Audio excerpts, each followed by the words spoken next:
BPSC छात्रों के लिए एक खुशखबरी है जो खासकर इसके इंटरव्यू राउंड को फेस करते हैं और किसी कारणवश से अपने सर्टिफिकेट को उस समय पेश नहीं कर पाते हैं, जिसके कारण उनकी अभ्यर्थी को रद्द की जाती है। हमने 64वीं में देखा था, 65वीं में भी देखा था। और यहाँ पर जो न्यायिक सेवा है, सबसे मामला वहाँ पे गरमाया था, ठीक है ना।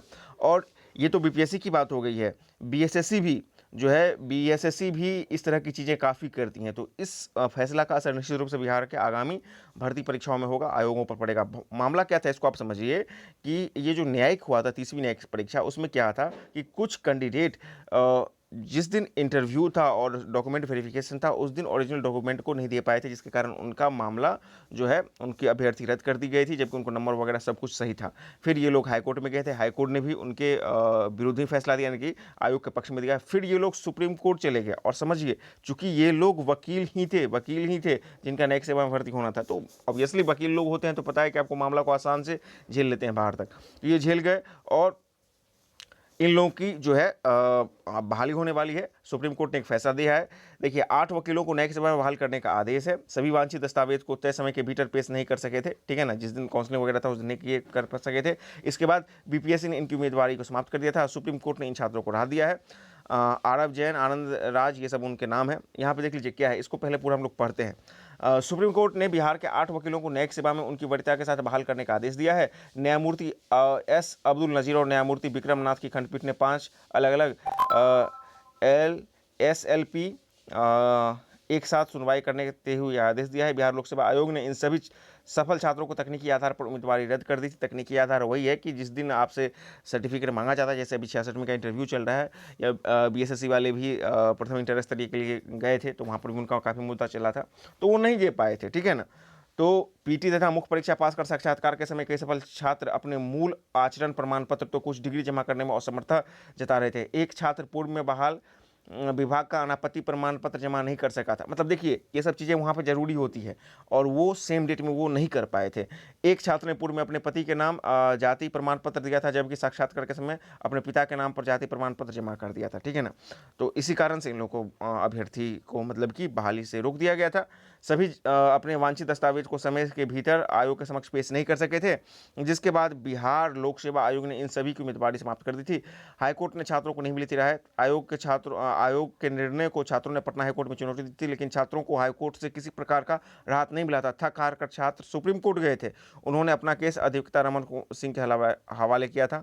सुप्रीम कोर्ट में छात्रों का पक्ष मजबूती से रखा। यहाँ पे क्या बताया जा रहा है कि अधिवक्ता रमन कुमार सिंह ने बताया कि उन्होंने सबसे पहले बिहार लोक सेवा आयोग के नियम सहित न्यायिक सेवा बहाली नियमावली का अध्ययन किया, जिसके बाद पूरी जानकारी प्राप्त की। सुप्रीम कोर्ट ने इन छात्रों का पक्ष रखा। सुप्रीम कोर्ट ने छात्रों की ओर से पेश दलील को मंजूर करते हुए सभी को 30वीं न्यायिक सेवा परीक्षा में वरीयता के साथ बहाल करने का आदेश दिया है। बता दें कि 30वीं न्यायिक सेवा परीक्षा में 349 न्यायिक पदाधिकारियों की बहाली के लिए बिहार लोक सेवा आयोग ने 2018 में विज्ञापन प्रकाशित किया था। इसके तहत आवेदन किया गया था।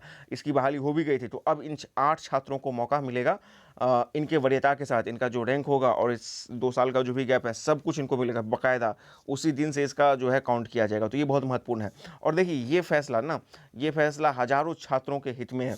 ऐसा देखा जाता है कि बीपीएससी में अक्सर तो ये देखा ही जाता है कि सेम डेट जिस दिन आपका इंटरव्यू होता है, उस दिन आप सभी मूल दस्तावेज नहीं पेश कर पाते हैं, तो आयोग फिर अंत में जाकर के उनको हटा देती है। और यही चीज़ यहाँ पर भी हुआ है। 64वीं 65वीं भी ये सब देखने को मिला था, ठीक है ना।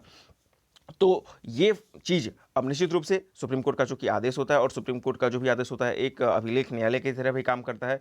तो अब आगे के जो भी परीक्षाएं हैं, कम से कम ये उम्मीद कीजिए कि बीपीएससी खासकर 66वीं में अभी जो हुआ है, और कोई छात्र यदि नहीं पेश कर पाए हैं तो उनको निश्चित रूप से एक मौका देगी।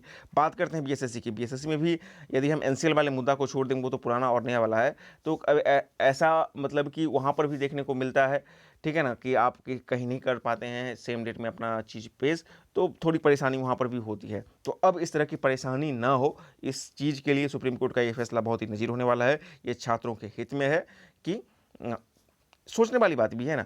आप पीटी मेंस पास करते हैं, इंटरव्यू भी पास कर लेते हैं, और फिर आपको जस्ट इस रीजन से हटा दिया जाता है कि आपके सर्टिफिकेट नहीं आया है, ओरिजिनल सर्टिफिकेट। कभी कभी ऐसा भी होता है, यूनिवर्सिटी 2 साल 3 साल लगाता है ओरिजिनल सर्टिफिकेट देने में, तो उसमें छात्रों की परेशानी कहाँ से है। लेकिन 64वीं में ऐसा हुआ था। हाँ, छात्र यदि इस आदेश को लेकर के 64वीं वाले भी जाए तो शायद उनके लिए कुछ हो सकता है, लेकिन उनको बहुत एक लंबा न्यायिक प्रक्रिया से गुजरना होगा।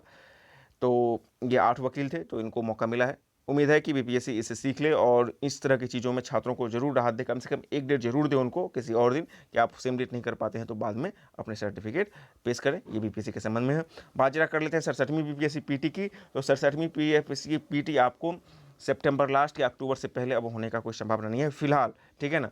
आगे जो भी अपडेट आएगा इस पर डिटेल से आपको अवगत करवाया जाएगा। तो 67वीं पीटी निश्चित रूप से बहुत ज़्यादा इसमें विलंब होता हुआ दिख रहा है और इससे छात्रों को काफ़ी ज़्यादा परेशानी हो रहा है ऑलरेडी, क्योंकि 67वीं पीटी अभी मतलब कि इसका नहीं होता है री एग्जाम, तब तक 68वीं के वैकेंसी भी डिले होंगे। तो मतलब बहुत सारी चीज़ें अभी बिहार के छात्र देख रहे हैं।